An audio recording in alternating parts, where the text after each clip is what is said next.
Saat ini sidang lanjutan saksi terhadap terdakwa Ricky Rizal dan juga Kuat Ma'ruf masih berlangsung. Kita akan membahasnya bersama dengan ahli psikologi forensik Reza Indragiri. Mas Reza, jika kita flashback dengan keterangan yang disampaikan oleh asisten rumah tangga Verdi Sambo dan juga Putri Chandrawati, asisten yaitu Susi. Susi kemarin berdasarkan dialog kami bersama dengan pakar gestur dan juga mikroekspresi Monica Kumalasari menyatakan bahwa Susi ini terlihat tertekan di sidang ketika ia pertama kali dan kemarin menyampaikan keterangan.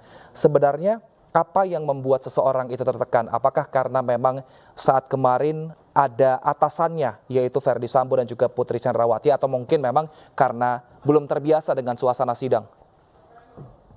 Secara alamiah harus kita sepakati bahwa proses hukum, lebih-lebih lagi proses sidang adalah situasi yang tidak menyenangkan. Jangankan orang yang bersalah, orang yang tidak bersalah, orang yang tidak melakukan kejahatan apapun, begitu datang ke kantor lembaga penegakan hukum itu deg-degannya luar biasa. Apalagi kalau kemudian orang ini dihadirkan di hadapan majelis hakim, di hadapan wakil Tuhan untuk menyampaikan keterangan. Keterangan yang notabene bukanlah peristiwa yang menyenangkan untuk diingat-ingat. Keterangan yang sangat mungkin akan melipat gandakan ketegangan pada diri saksi juga. Jadi pertama, dia masuk ke situasi atau ke ruangan atau ke proses yang tidak menyenangkan, diminta mengingat-ingat hal yang tidak menyenangkan, diajukan pertanyaan, bahkan mungkin didebat dengan cara yang tidak menenteramkan.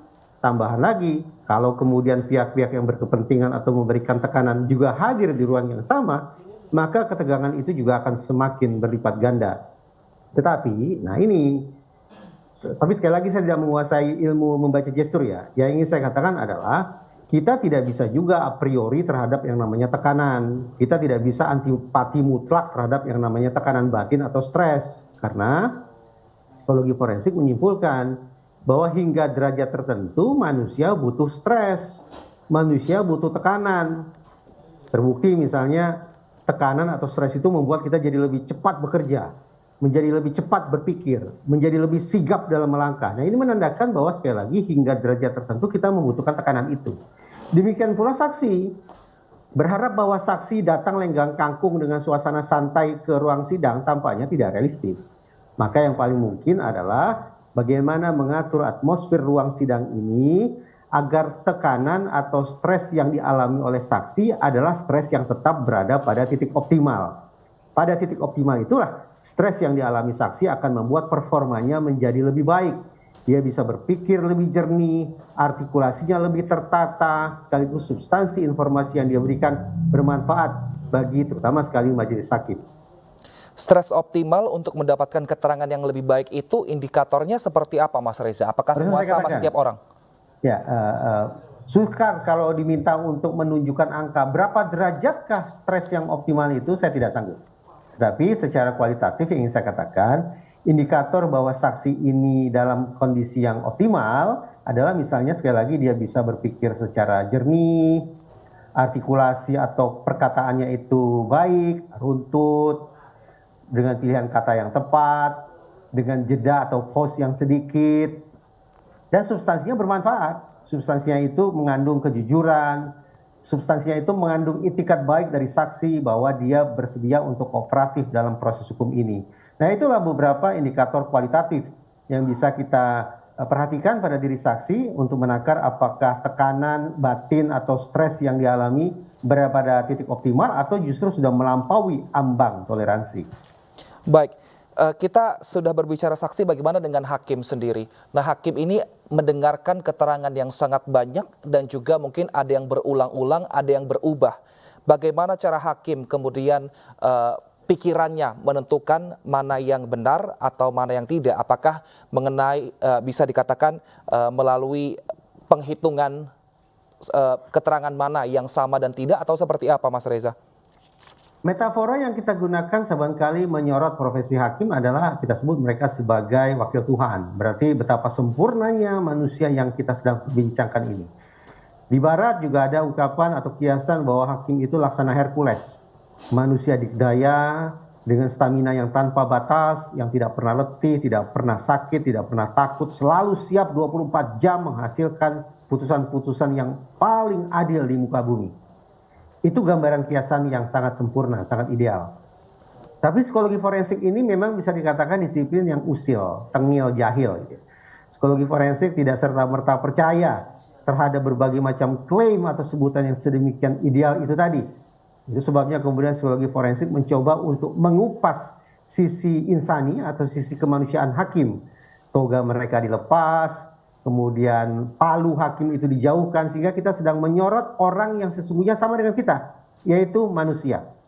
Nah, hasil penelitian terhadap hakim sebagai manusia, dengan kata lain hasil penelitian psikologi forensik terhadap para hakim, justru menyimpulkan bahwa ternyata, sekali lagi ini manusiawi ya, bahwa sesungguhnya membuat putusan itu bukan perkara sepele.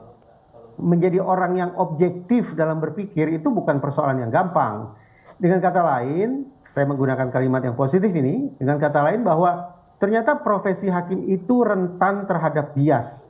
Tetapi bukan berarti tidak ada solusi bagi hakim untuk mengatasi bias-bias tersebut dalam rangka menghasilkan putusan yang sungguh-sungguh sesuai dengan tujuan kepastian, kemanfaatan, dan keadilan. Nah, kalau kemudian kita bicara teknis, bagaimana cara hakim kemudian memilah informasi yang valid dan mana informasi yang tidak valid? Tadi sudah sempat kita diskusikan, yaitu melakukan perbandingan pernyataan antar pernyataan atau melakukan perbandingan antara saksi satu dengan saksi lain. Atau juga bisa memberikan sedikit banyak tekanan atau ancaman kepada saksi agar memberikan informasi secara sejujur mungkin. Cara yang lain adalah misalnya dengan memilih jam sidang, kalau dimungkinkan. Ada penelitian yang menyimpulkan bahwa misalnya begini, kalau seseorang ingin mengajukan pembebasan bersyarat, sebaiknya permohonan pembebasan bersyarat ini diajukan pagi hari atau sore hari.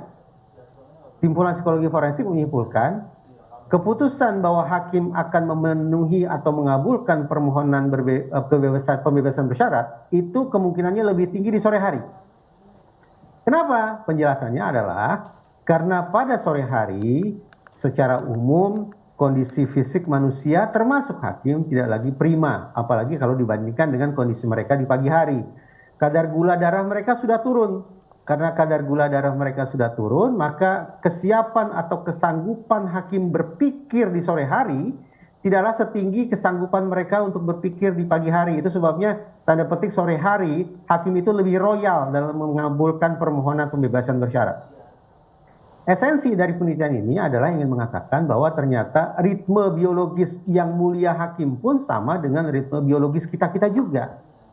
Alhasil, untuk mengoptimalkan upaya agar proses persidangan itu bisa bekerja atau berlangsung secara baik dan putusan yang dihasilkan juga baik, maka akan sangat baik pula kalau diberikan kesempatan kepada majelis hakim untuk memilih.